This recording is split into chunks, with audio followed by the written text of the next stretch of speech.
I'm Severn Suzuki, speaking for ECHO, the Environmental Children's Organization. We're a group of 12 and 13-year-olds trying to make a difference. Vanessa Seti, Morgan Geisler, Michelle Quigg, and me.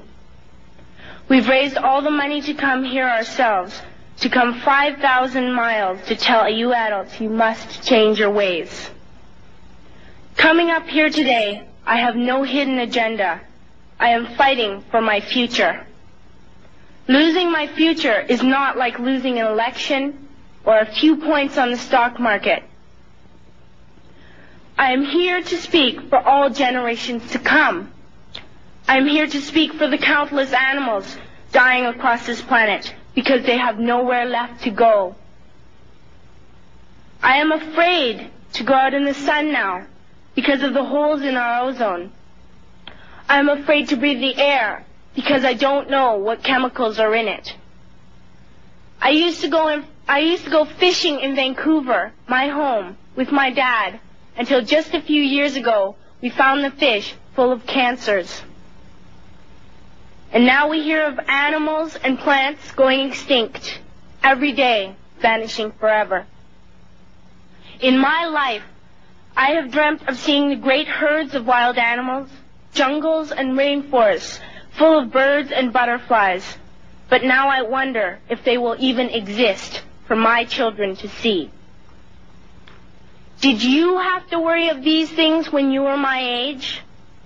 All this is happening before our eyes, and yet we act as if we have all the time we want and all the solutions.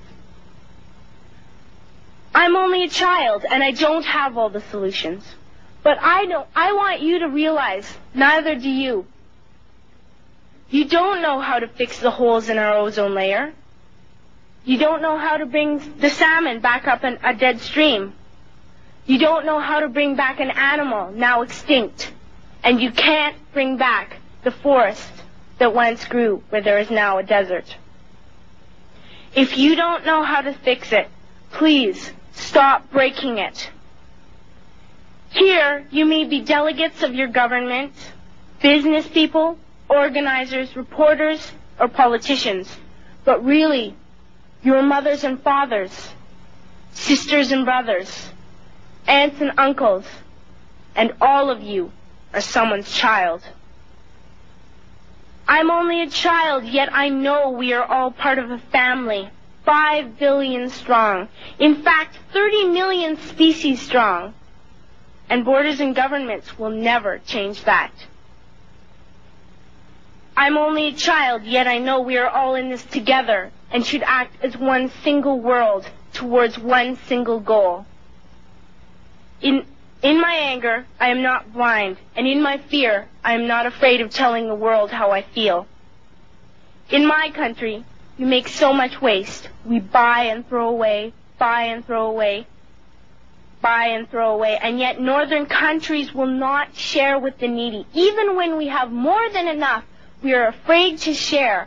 We are afraid to let go of some of our wealth.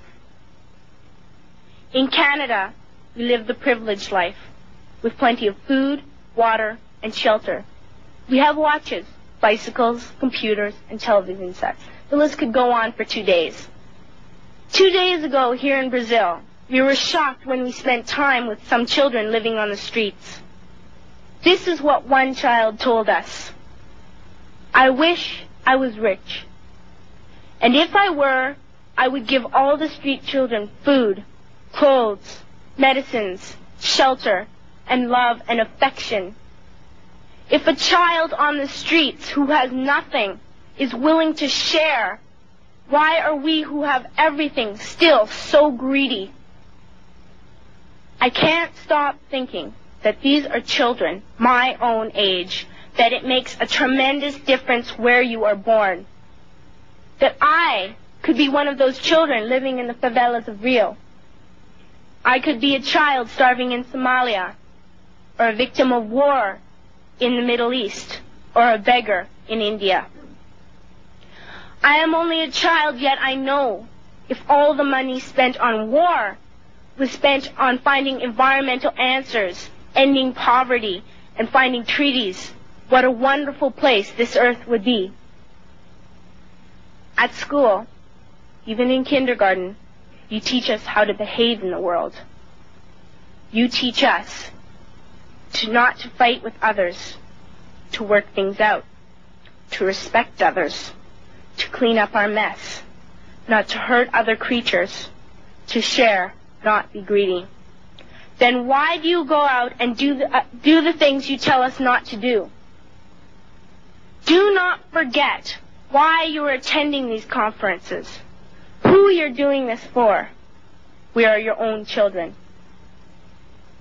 You are deciding what kind of a world we are growing up in. Parents should be able to comfort their children by saying, everything's going to be all right. It's not the end of the world, and we're doing the best we can. But I don't think you can say that to us anymore. Are we even on your list of priorities? My dad always says, you are what you do, not what you say. Well, what you do makes me cry at night. You grown-ups say you love us, but I challenge you, please, make your actions reflect your words. Thank you.